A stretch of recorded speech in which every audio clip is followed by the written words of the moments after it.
Hey, what the hell going on, y'all? I know I've been gone for a minute. Business picking up, a lot of shit is picking up, but I'm gonna keep the stories going, bro. The kids is doing a little bit better. They still sick, man. It's probably been a week and a half, yo, and it's kind of worrying me. So we taking them to the pediatrician tomorrow morning just to make sure. You know, we pretty sure it's just a cold, might be a virus, but just to make sure. Today we're gonna have another one of them stories that y'all like. Just as fun as it is y'all listening to it and watching it, it's that much fun when I'm telling it. I linked up with one of my subscribers. She is a part of D Nation. Shout out to you. She told me her whole story, and man, does she have a goddamn story. And we're gonna get into all of it. And also, I want to apologize to everybody that's still subscribed to my membership. I'm sorry I ain't been dropping like that. It's just so much going on. Starting Wednesday, y'all will get videos every day from then on out, and that is my word. I got it planned, I got it structured. Y'all gonna have a video dropping on the membership every single day. That's on me. Without further ado, I go by D-Jack. But you can call me D. Call me D. Now this story is gonna be about somebody named Tiffany. At 3 months, she was adopted, and her childhood was wonderful. Her childhood was great. But by 5 years old, her father had died. You know, after her father died, a lot of things changed in her life. A lot of things, including her mom. When her dad left, it was almost like she left with him. And if she didn't leave with him, a very big piece of her left, because she wasn't the mom that she used to be before he was gone. You know, she was still loving to Tiffany. She still loved her the same. She still treated her like the daughter that she is to her, no matter if it's biological or not. That type of trauma just weighed down on her in ways that she couldn't even imagine. Time will go on, and her mom took care of her the way that she thought she had to, by the material things, by giving her all the things that she wanted and not necessarily giving her the things that she needed. I stress the importance of having one-on-ones with your kids. All kids are different. Every kid has a different personality. But let me not veer off. It gets to the point where she's growing up and she feeling like she's missing something. You know, she constantly feeling like she's chasing a void that's been missing out her life as long as she can remember. And one day, she go in the living room, just a regular day, she going to pick up her photo book, the family photo book, and she just going through the pictures, and she finds a picture that she never seen before. It's a picture of her mom, her dad, and some white lady, and they in this little office building. And she turns the photo around, and the photo says, "The day that we got our beautiful girl." And in the picture, she's not a newborn in the picture. So ever since then, she was asking questions. She was real curious about what was going on. But she kept getting a runaround. She kept getting the, "Hey, you're gonna have to ask your mom about that." She kept just getting these lame excuses on what was really going on. She would ask her mother about it. She would press her about it, and she would kind of give her lame excuses. She would beat around the bush about it. She would throw her off. But one day she got tired of it. They was getting in an argument. She wanted her to do something that she didn't want to do. You know how that is when you get in an argument with somebody and everything that you've been feeling come out on the table, just spill out on the table. And this is how it came out. Just tell me the truth, Mom. Just tell me the truth. Am I even your daughter? Are you my mom? No, you're not my daughter, and I'm not your mom. And that's how she officially found out that, hey, she was adopted. You know, I couldn't know how that feels in that moment, but to hear that, even if you're not that child's biological mom, you're her mom. You're the only mom that she knows. She just felt overwhelmed with this information. And one day, her mom was coming back from a military retirees party or something. It was some type of party, some type of shing-ding, some type, you know, and she was lit. She was feeling it. She had a lot of drinks that night, and she ended up calling the house phone. Now, around this time, it is bedtime. You know, Tiffany, she was ready to go to bed. She ready to lay it down for the night. And she get a call on the house phone, wondering like who the hell is calling at this time. She pick up the phone. It's her mom telling her to come outside. Now, when she gets outside, the car is parked down the driveway by the mailbox. Goes down there, she walk and get it in the car. And as soon as she get in the car, out of nowhere, her mom just start beating her, hitting her, beating her. At that time, she felt like, that's still my mom, and she didn't want to hit her back. So she jumped out the car and she just started running down the street. She kept running until she got around the corner to her white best friend's house, some white girl that she knew. She stayed there for a while, and she actually contemplated on not going back home. But she had to go back to school. She ended up going back to school, and the police picked her up. When the police picked her up, they took her back home to her mom. At that moment, Tiffany, her mom, her white best friend, her parents, they were all with the idea of just let her stay with us. They were moving soon, so it wasn't no point in even making it happen. And after she ran away, it was kind of easy to her then. So after that, it happened a couple more times. She would always come back or somebody would bring her back, but she calmed down on it for a while. A few months back, she ended up getting her learner's permit. So her mom let her use the car so she can go chill with a friend. They get to kicking it. She having so much fun, she just make the decision like, hey, fuck it. I'm just gonna stay out all night. I ain't even gonna come home when I'm supposed to come home. She ended up staying out all night. Her mom called the police, pick her up, and they charged her with unauthorized use of a vehicle, and they put her on probation. Now, she said they put her on something called CHINS, and that's abbreviated like CHINS. I don't know what that means. I never heard of it. I never went through it. So if y'all know what that is, y'all put it in the comments. So she always had to have a monitor on her leg from now on. So now when she's going out, and she's still staying out late, so her mom is still calling the police, calling the PO. So every time that her mom did this, she would add more time for her to be on probation because she's passing curfew, because she's going against the grain. You know, being 14, 15, she was kind of smelling herself. So, you know, there comes a time where it's her senior year. They taking the test that you take at the end of the year to put them last grades in. She ended up getting expelled before she can take her test because she got in a fight with somebody over a guy. The other girl was considered a minor, and she was by this time 18 years old. So she got expelled before she was actually able to graduate. She ended up graduating, but at that moment she was expelled. After that blows over, she ends up being able to go out again. She's still on house arrest, so she was out on leave to go find a job, but ends up meeting up with one of her friends, and for the sake of the video, we're gonna call her V. Then she meet up with V, they go chilling, and they go around these apartment complex called the Pines, and this is probably the early part of 2006. They go around the Pines, they chilling, and she ends up meeting a guy. And for the sake of the video, we're gonna call this guy Twan. Now with Twan, she was real standoffish, but eventually he grew on her. Eventually she grew on him. Eventually they fell in love. Now, in the midst of everything already happened in her life, she would connect with him, go back home. Connect back with him, go back home. And it got to the point where Virginia Beach became like their spot. That was their getaway spot where nothing mattered. They go down to Virginia Beach, they walk the strip, chill, smoke, drink, you know, having that real early stage puppy love vibe. You know them puppy love stages, man. Everything is goddamn golden around that time. Everything is right. Everything feel good. Can't nothing go wrong around this time. So time goes on, years go by, and Tiffany and this guy, Twan, they are now actually a thing. They are now in a relationship. They are completely together, strings attached and everything. So one day she coming home, she just getting off of work, she working at Burger King, and at the time, minimum wage had to be $7.50, $8.50. And before she get home, her transmission goes out. So she can't drive her car in reverse. And when she finally does get home, she finds out the lights are out. I don't know what Twan was doing at the time. I don't know if he had a job or I don't know what he was doing for money. But it seemed like they couldn't catch a break. And not to mention, she was 5 months pregnant at the time. They sitting there looking at each other. They sit in the middle of this house. They looking at everything, trying to figure out ways to keep light on, trying to figure out ways to feed themselves. A slight joke comes up like, she'll go rob a goddamn McDonald's or something, you feel me? I swear. Something that started off as a joke, Tiffany actually started making a plan for her.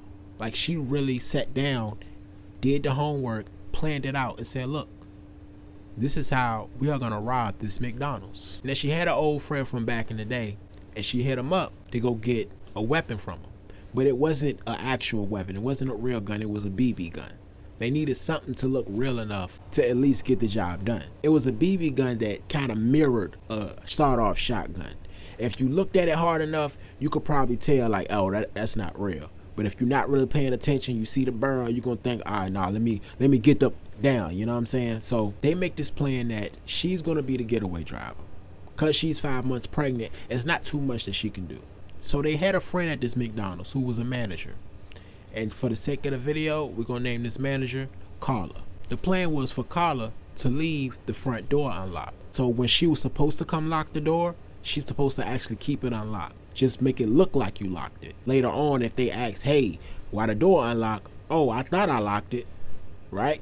When she pulls up to the McDonald's, she's in like a little shopping mart. She parks in a cut, kind of in the alleyway, and she parks by the dumpsters. And before Twan gets out the car, She grabs a do-rag out the seat, put it around his face. He got a black hoodie on, all black everything. He gets out the car. He runs through the front door, jumps over the counter, tells everybody, Get them down. So after he tell everybody to get on the floor, he takes the manager, who they know, and tell her to show him to the safe. Now, instead of telling her to get everything out of the safe, he decides to do it himself. He ends up coming out with the lunchtime deposit and the dinner time deposits. So 2 bags that he picked up, a few McDonald Bucks pamphlets, cleared all the registers so they had some shitter coins in the bag, and he swab out, get back in the car, and then get the fuck up out of there. Now around this time, it had to be about 11:30. So it's dark as shit outside. And the way that they gotta go is like a 2-lane highway. So they getting on the highway, she can't see shit, adrenaline pumping, heart thumping out her chest, and she's speeding. Now in this situation, you should definitely be calm. But she's 5 months pregnant. They just committed a robbery, the first robbery ever in her whole life. So she's panicking. And on her way down the highway, she can see nothing but blue lights flashing, flashing, flashing. She see him in the rear view. She see him in front of her, not really knowing where these blue lights is coming from. So as she's still speeding down the street, she ends up seeing the cop coming towards her, but on the other side of the highway, passing her. Her initial thought is, damn, they got a roadblock up already? We caught. We can't even spend $1 of the goddamn money. You know what I'm saying? We already caught. But the cop actually passes them on the way to the McDonald's. So they got at least a 4 or 5 minute lead on the police. Just a couple minutes later, they would have been caught. But they got away scot-free.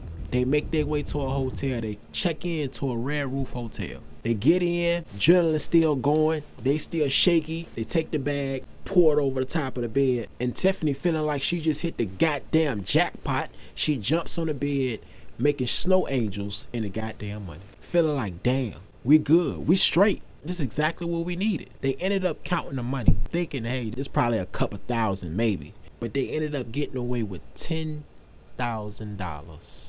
Now, I know what you're probably thinking. After hitting a lick like that for $10,000 and getting away with it, 5 months pregnant, transmission going out the car, lights is off, you gonna have a baby soon.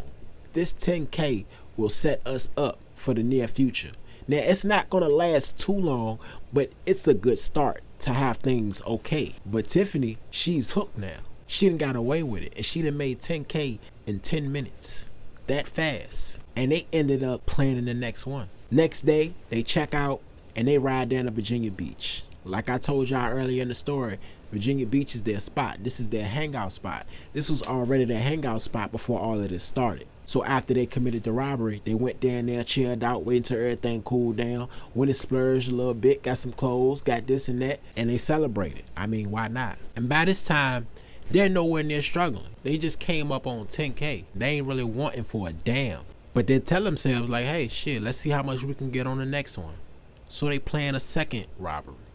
Now on this one, Twan, he ends up bringing his homeboy in. Now on the first robbery, no one got hurt, no one was shot, nobody was beat up, none of that. And on top of everything, they used a broken BB gun that looked like a sawed-off shotgun. Now they bring in the same weapon with them, but the homeboy that Twan brings in, he brings an actual gun with him. He brings a revolver. The way it started was, she pulls up to the Taco Bell, she's in the drive-thru, and they're going to take her order. Hey, can I get 4 grande meals? Okay, ma'am, you want hard or soft? Shit, just mix them up for me. Not even knowing what the 4 grande meals is, she take her order, they tell her go up to the second window. Trying to seem normal, pulling up in the car, because the way this is going to happen is they're going to get out the car and walk in. When it's time for her to pull up to the second window, it's late. You know, they're 24 hours at Taco Bell. So she pulls up to the first window, even though that she told her to go to the second one. But she did that just in case somebody pulls up behind her so nobody can pull up and see what's going on. And now it gets to a point where one of the staff comes out the window, hanging out the window saying like, move your car, move up forward. But she not moving. She trying to act like she looking for her money. She acting like she looking for something, trying to stall out. Move your goddamn car. Like, move her forward. Move. And by the time she start to move forward, she start hearing Twan and his homeboy telling everybody to get down. That's when she moves up forward. She hits the second window. She looks through the window to see what's going on. They got everybody in the Taco Bell face to ass, kind of like a centipede in a little circle. It's crazy. They go into the office. get the manager, take her to the office to get all the shit, and they about to run out the front door. Now she's still at the drive-through window, so she whips it around, but not stop. She slow creeps until they get out, they get in the car, so they won't be there long. They don't want to stop, they don't want to do nothing. Now as they're about to bend the corner and get up out of there, Henrico PD is already pulling inside the Taco Bell. They're already coming in. So they thinking, damn, we caught, but that's not the case. They driving in, got their spotlights on, looking at everybody. They see them. Tiffany started waving at the Hey, what's going on? didn't catch them. The report was that they were on foot. They never thought to think that, hey, this car that's in the drive-thru is an accomplice to what the hell is going on in here. So they end up driving out, driving the speed limit this time, and get away scot-free again. They didn't go back to the house. They checked into another hotel. They feeling like, man, this is what it is. Like, she hyped. She pumped up. She feeling like shit. This is what I'm trying to do for real. Like, we need to get another one. Like, already. Leaving the second one, thinking about the third. Do their thing again. They go back to the beach. They cool off. They have fun. They spend some money. And they come back up to hit their next lick. And remember, through all of this, her mom is sick. She's 5 months pregnant. At the time, her mom had brain cancer that was spreading to her bones. It was hard for her to take care of her mom, go to work, be pregnant, have all of this to deal with. So she ended up calling her family in DC to come get her mom. They ended up coming to get her, so it made it very easy on her to do what she was trying to do. So coming time for the third robbery, they go to a shopping center, a Long John Silver. Now, unlike the first and the second, it wasn't too much planning that had to go into this one because it was so relatively easy. Like, I mean, magical easy. It was just an in and out, get it and go. They got everything they got, and they got the fuck up out of there. Didn't have to worry about the cops. Didn't have to really panic or nothing. And they slid all the way down to the beach. But before they go to the beach, they had to drop their homeboy off. Twan's homeboy. He's with them on this one, too. They drop him off at Fairfield Projects, and they skirt out to the beach. And they just looking at this like, man, we need to live like this forever. We can do this shit forever, dog. Like, for real. We getting away with it. Can't nothing touch us. We straight. They go down the beach again, spend some more money. The beach was the getaway spot. The beach was when anything popped off, anything happening, anything that we need to get away from, this is where we going. And I can attest to that. Virginia Beach is like New York in the South on that strip. That strip in Virginia Beach, oh my God, bro. Everything that you can think of, you can find it on that strip. Of course, like the others, they ended up planning another one. But before they can even do anything, the following week, they get a call from the manager from the McDonald's. If y'all can remember, the manager is the one that helped them get in the door when the inside was closed. Tiffany, you gonna be mad at me. And Tiffany already knowing what this is about. She already got the feeling like something went wrong, something happened, and she tells her that she took a lie detector test. Now, I don't know if she didn't know at the time. I don't know if she was just ignorant to the fact, but a lie detector test is voluntary. You don't have to take a lie detector test. But they can say, hey, if you don't take this lie detector test, you fired. Or, hey, you know what I'm saying? They can threaten you with something, but they can't lock you up for not taking a lie detector test. But it does make you look guilty if you don't take the lie detector test. She ends up taking the test, and she fails. I don't know what questions they asked her, but it was enough to where it got Tiffany and Twan spooked. After she has this conversation with her, it comes a time where Twan has to go to court because he has a court date involving visitation for his son.